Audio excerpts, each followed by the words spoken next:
welcome to Hurting People Do Cry podcast. I am your host, Will of Power.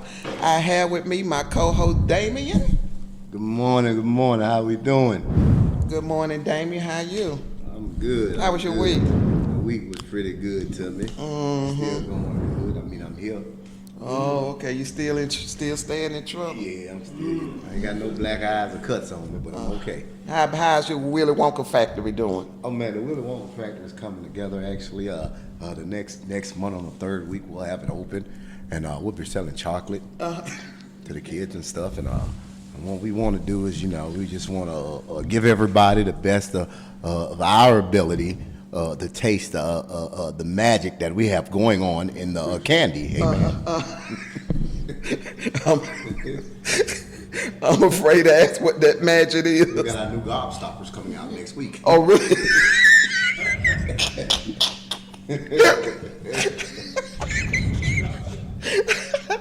I also have with me Mr. DeAndre Mosley. Hey, DeAndre. Hey, how you doing? All right. How you been doing? I've been doing good. All right, y'all. I don't know if y'all recognize his voice. He was one of the hosts on here that talked about his life. He told his stories of, 22, I believe? 23. Oh, excuse me. He done moved up in this world. So he's a 23, but he has a mind of an older person. He got that old wisdom in him, and he's a great young man of God, and he has a lot to say. He has more wisdom than I've heard a lot of men talk in a long time. He knows where he's going and knows what he want to do. Ain't Yes, that right? yes, correct. That is correct. So the topic that we want to talk about today is depression. That is a big topic. There is a lot that's going on. A lot of people right now don't realize they're in a depression mode. A lot of people don't. I mean, some realize it, and some just don't want to acknowledge that they're depressed. Sometimes it takes another person that really knows what depression is like to let the other person know. You're in a depression mode. You might not be in the same type of depression that everybody go to, because there are different types of levels of depression. And one of the levels is the suicidal depression that a lot of people feel like that they may have.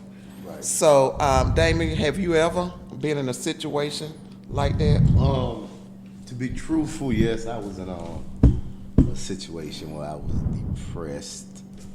Everything was coming at me, and I was, as a matter of fact, it was right after I went through the situation with the child wasn't mine, and I was actually still on child support for him.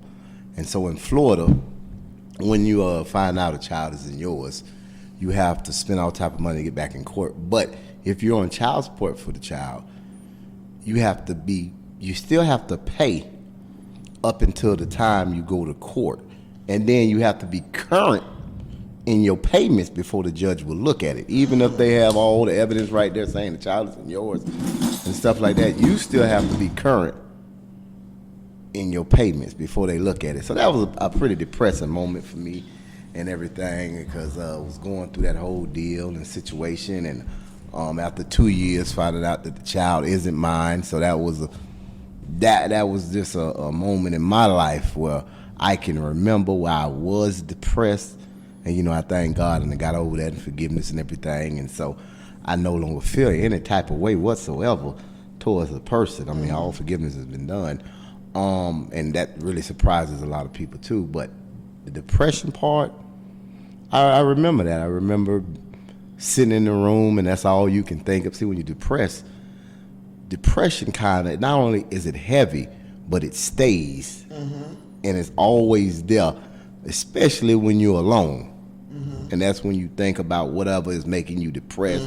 You go to think about all kind of negative things, everything else is going on, and when you're in that depressed moment, it's so heavy. I mean, everything is weighing on you. Any little thing else that drops on your back is that, hey, that's the straw that'll break the camel's back. You never know what you might do. Right, exactly. And everything. So I've definitely been there, and didn't know how to reach out to anybody, didn't know who to talk to, or how to even express what I was really going through. Right, and then knowing you taking care of a child for 2 years that wasn't yours, and you don't got that closeness Yep. to that child. Yep. And that's who he saw you as daddy. And so that And then you had to detach that yeah that connection that y'all had. that was a very hurtful moment in my life, man. And then not only that, I'm looking at my check and boy, they still hit me over my head. I'm looking at my check every time I come in. I'm like, man, hold up, y'all $500 a month for a child that ain't mine.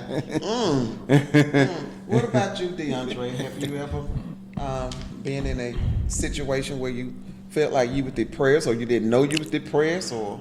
To be honest with you, I'm gonna say yes, I have been in a situation where I was feeling depressed and stuff like that. My depression came from a lot of death that I had to endure and go through and, say my goodbyes. So it was hard for me to adapt to life without those people I was used to having. And, I fell into a mode of, I want to say my depression led to a lot of anger. And, the last tragic death that I experienced was this year when my cousin was murdered. So it sent me to another state. Like, I didn't want to do a lot of the things I used to do. Right. My appetite started changing a lot. And usually, like, when I got a lot on my mind, I really don't even want to eat. My appetite just be gone because my goal just to be to get through what I'm going through. So sometimes it'd be hard for me to eat.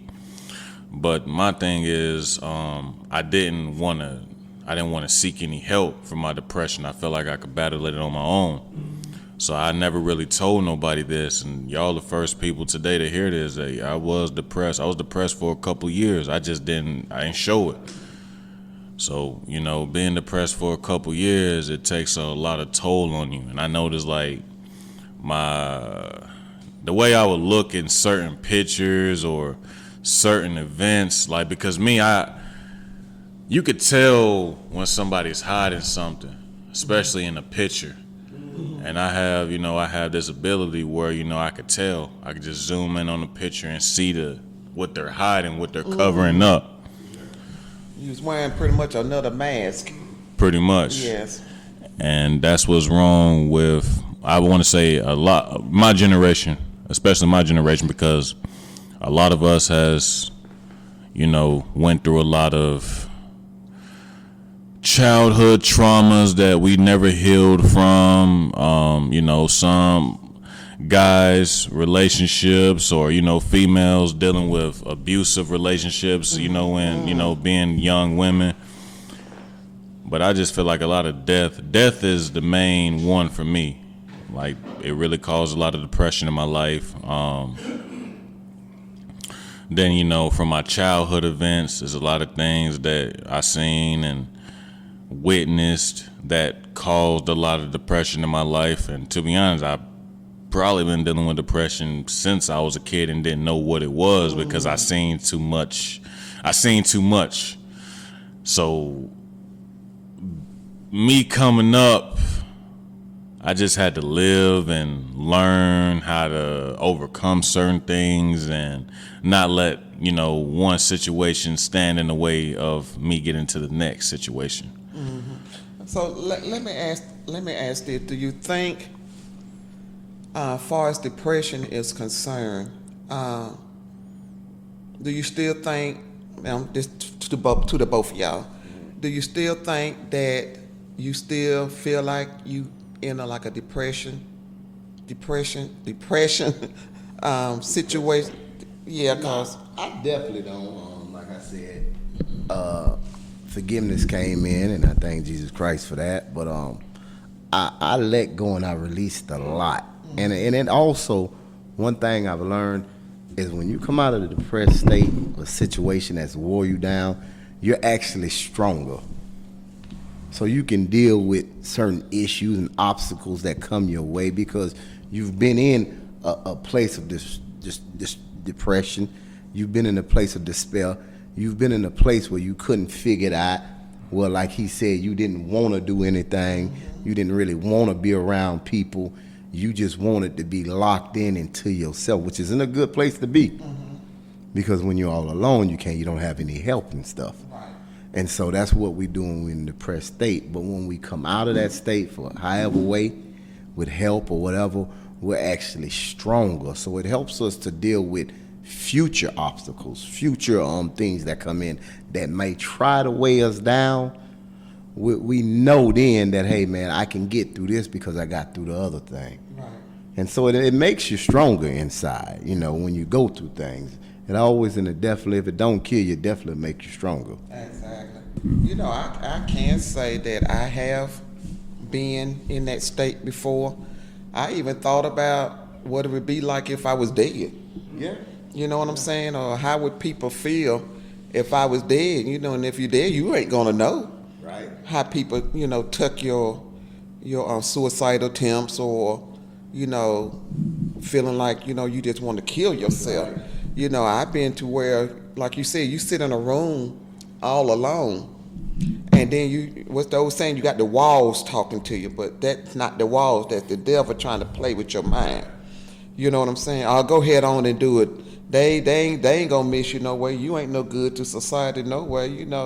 You just one person they ain't got to worry about. You know what I'm saying? So, that's how the devil get in your mind. And then, I hear a lot of kids in college, especially first year in college, never been away from home, and they got to realize that's a new chapter in your life, and then there's so much that goes on in college life that a lot of us don't know.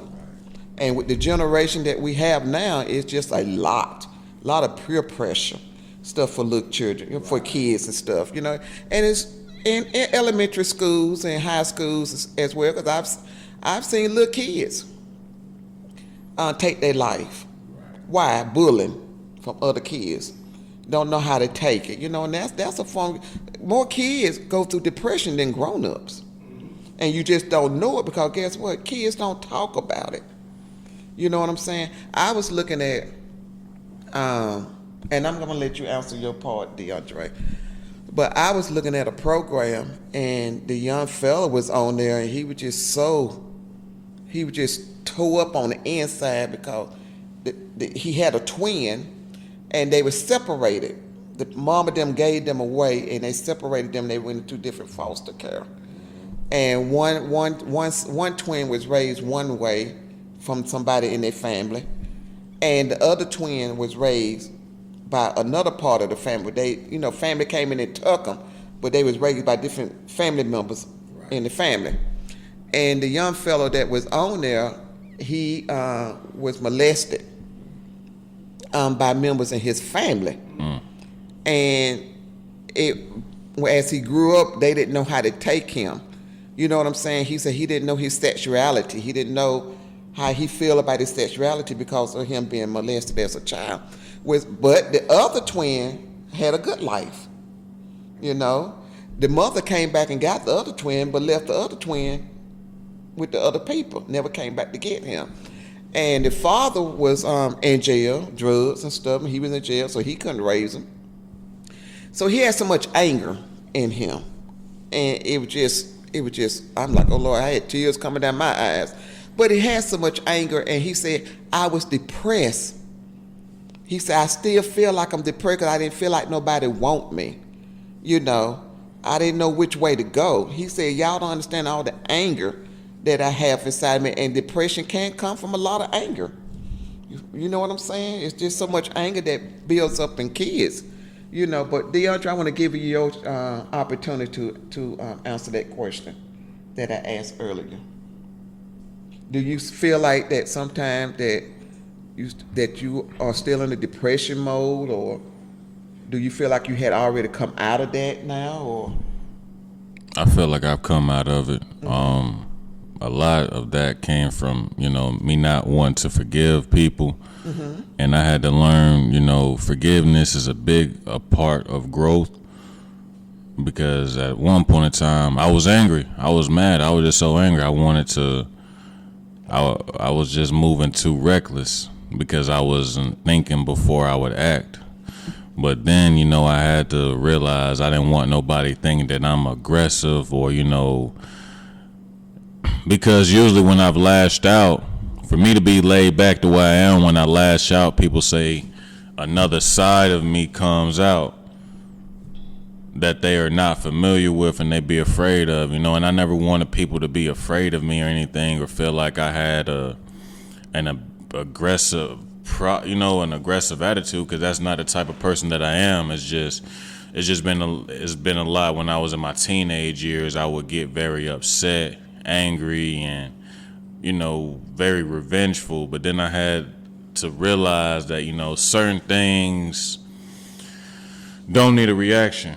Certain things don't have to result to you trying to be physically violent or verbally abusive to get your point across about how you feel about a certain situation and stuff like that. So what I can say is my depression has went down. I want to say around the time now that I'm in my early 20s, I'm starting to see the growth. And I realize a lot of depression stems from, like I said, from my generation. Like, we are in a terrible generation. I'm not even gonna lie. Like, the things that's going on, social media is one of the main reasons why a lot of people go into depression, because they see what other people have and they think what other people have is peaches and cream, but deep down inside, we don't know what those people that be on those videos or in those pictures are really going through. So sometimes, depression comes from you not being where you want to be at in life, so you're so anxious to get there, but you feel like you're not going to get there. It comes from low self-esteem, having insecurities about yourself. And what I realize is, what that is, depression is something that it's a spirit. It's definitely a spirit. It's a spirit. So True that. It's a very speak on that part. It's a very bad spirit. And what I mean by that is, it could lead you to your grave. Yes. That's how bad depression is. Like, people don't realize, like, mental health is real. Like, people don't realize, like, anxiety, depression, stress, all those can put you in the graveyard, because either you gonna try to fight through it or you just gonna let it bring you down even more. Like, I've seen people who've dealt with these type of things, and I've seen the way it would bring them down from their physical features, their emotional features, and stuff like that. Like, I've seen people who have who used to smile, had a nice weight on their body, then next go around I see them, they just look stressed out, a lot of weight loss, and it look like they're slowly dying, because that's what it feels like. That's what depression feels like. Feel like you're slowly dying. It feels like you're slowly dying on the inside. Right, exactly. That could lead to your physical death. Right. And you see, so many people wear so many different masks to cover up so much. A lot of people wear the alcohol mask. Right. A lot of people wear the drug mask. A lot of people wear the happy mask.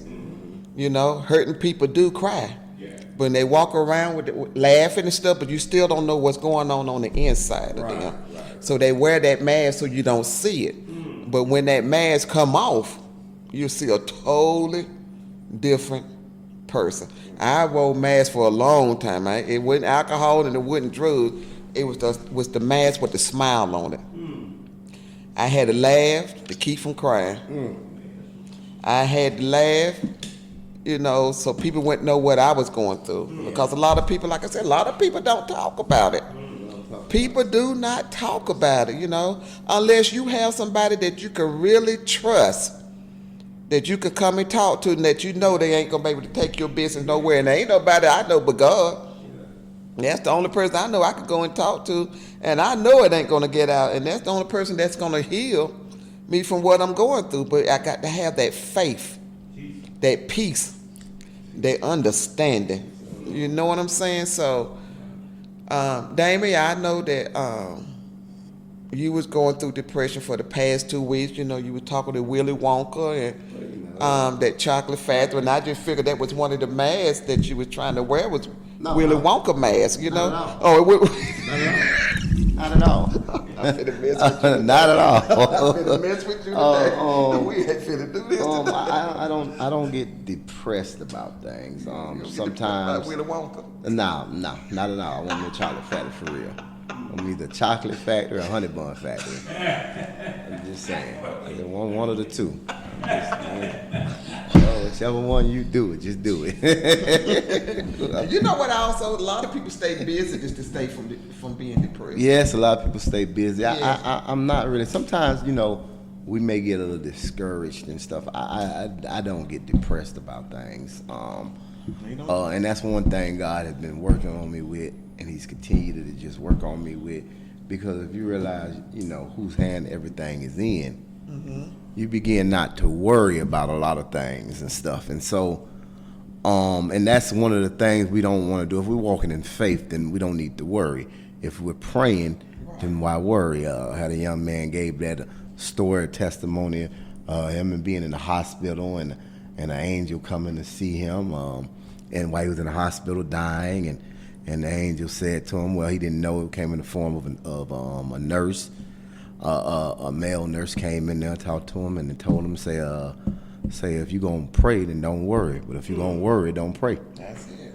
And he never knew who it was. They said nobody came down there and everything. They checked on him. He said he checked everything. Did all the stuff they do when they come in. You're in the hospital. And they had them told him to basically they told him to call his family. That was over. The doctor told his family, say it's over with him. Say your goodbyes and stuff. Yeah, I mean, he made it out of that there. But it goes to show you that when you're believing in God, when you're believing in Jesus Christ, you have nothing to worry about. You ought not worry because He has everything in His hands. So, as believers, that's one of the things God works on us with, to be more reliable and to trust more in Him and stuff, so that we can get over the worry and the depression and how we're feeling like it's not going to get better or everything is lost, and it brings us down and it weighs us down. The Bible says cast all your cares upon Him because He cares. So that's what we try to do. And not saying that we're always the 100% at doing it or the best at making it work. Right. But one thing I love about God, He continues to work on us to bring us and to make us stronger in Him. And so that's one of the things that's continually to be developing in my life and stuff. Going forward and not worrying about anything and stressing about stuff. And when you're like that, it puts you in a good place, in a good atmosphere, because you can enjoy life. Right. I don't want to go through life worrying about everything and every issue and this and that making me mad or upset, or I'm being pressed down about this and I'm feeling down and burdened down about that. I definitely don't want to be. I've been there before, like I say, a couple times in my life in the past. I remember, matter of fact, I think the very first time that I can actually remember feeling depressed was I was a young man. Matter of fact, I was your age, 22, 23, on my way to prison for 10 years.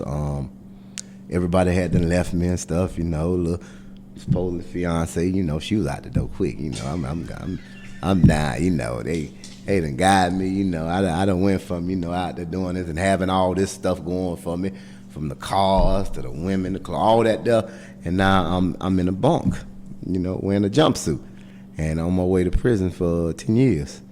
And so it was a jumpsuit. I'm wearing a jumpsuit. Well, that's exactly what it looked like, a jumpsuit, some blue stripe. Y'all know what it looked like, and some flip-flops. The same slide gonna take you outside, in the shower, the bedroom, them your shoes, and yeah, I'm on my way to prison, and you alone at that time, and I think I thank God for stepping in, man. But I was in a very depressed state, and a lot of people that go through those things, especially as a young man, you sort of go. Sometimes they become so depressed while they're incarcerated and stuff, and sometimes they have nobody to reach out to, and that's why prison ministry is very important to them and stuff. People coming into the prisons and the jail, that's very important, man, just to let them know. Yeah. How much depression goes on inside. Yeah, so that's the very first time I think I I can actually say I remember being depressed. I mean, really feeling depressed, really thinking about ending things, really thinking about, it's over. I done messed up my life completely. What can I do? There ain't no coming back from this. Oh, man, I'm for the beat up. And, when you're young, too, man, you're looking at 10 years they done sentenced you to, and you're like, man, that's a long time. Nothing don't get me depressed now like that. I have to drop that soap, man. Ain't no soap dropping going on. That soap dropping. So, we got almost out of time, but I do want to ask DeAndre, do you have anything that you could say out to the young people about depression? Yes. What I would say is fight through it. Learn how to get through it, Don't get comfortable just being in one state. Always elevate to the next level. So, my thing is, my generation is, don't nobody really want to get no help. They feel like going to see a therapist or going to talk to somebody. They feel like it's something wrong with that when really it's not. Because like I said, it's people I've grown up with that are dead to gun violence, drugs, or even, suicidal. Like, there's a lot of people that I've grown up with that are locked up, dead, jail, prison. I'm sorry I'm repeating that, but it's the truth. Like, depression is a real thing. It's a big thing, especially from where I came from. Like, a lot of the kids, like, I wasn't the only kid that was seeing stuff I wasn't supposed to see. It was a lot of kids where I grew up at that was going through some of the similar things I was going through. Like, as a kid, like, almost being in a dangerous situation where you and your mom, like when I was a kid, like, there was a time where these guys was trying to kill me, my mom, my little sister, and a boyfriend at the time. So it's like being in those situations like that, like, it didn't do nothing to me. Like, everything I pretty much seen growing up just always stuck with me. And I never got a chance to really talk about it or get it out. I just lived through it, but it never left my mind. Right.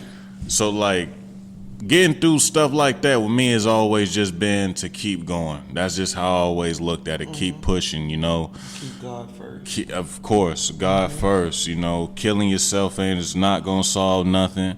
Giving up is not going to solve nothing. You can either sit back and let your problems pile up, or you can go fight through your problems. Either way, both of them hard. It's just how you choose to make it. Well, okay. I'm sorry, y'all, but I got a crazy co-host on this side. We just cracking. I don't know what's wrong with him. But we're gonna have to get him some help because he really do need to talk to somebody. But I want to thank everybody for tuning in today. There is a lot of depression that's out here, a lot of suicidal stuff that's out here amongst young people as well as older people. And if you feel like that you ain't in that type of state, you can always call 1-800-SUICIDAL line. There's always somebody there to talk to. Reach out to your PCP, your physician. They may refer someone to you, like we said, they give you this medication to help you control depression, but medication don't do but add on depression to me. And my only medication is JESUS. And you take 20 milligrams a day. Me, I take a pill because I don't give a, and I'm going to let y'all fill that other stuff in. You fill in the blank. That's my medication for depression. So, Damien, thank you for coming. Not a problem. You and Willie Wonka. DeAndre, thank you. I'm Thank sure you we're for going to having see me. you again. Yes, y'all will see me really do again. love to see you talking on this podcast. Because like I say, you have a lot of wisdom for the younger people out here Thank you. I that may be appreciate it. listening to this podcast. Again, I want to say thank you for listening. I am your host, Willa Powell. You can always subscribe to this podcast on YouTube. We also on iHeartRadio as well as Spotify. So we are on 3 platforms. You can also listen to it on Hurting People Do Cry on Facebook page. We are on that platform as too. So I want to thank you for tuning in. Also, you can also reach me at wpproduction2022@gmail.com. And if you can't reach me, you can always reach Damien. He's over here cutting up while I'm trying to end this podcast. May have to find a replacement, Lord. Lord, I'm gonna let you lead me. But he cuts up so bad. But you know what? We have fun. We have fun, and I just want to thank everybody for listening. Talk to God. He will be glad to hear from you. I love you, and guess what? God do too. Have a good day. Bye-bye. Oh.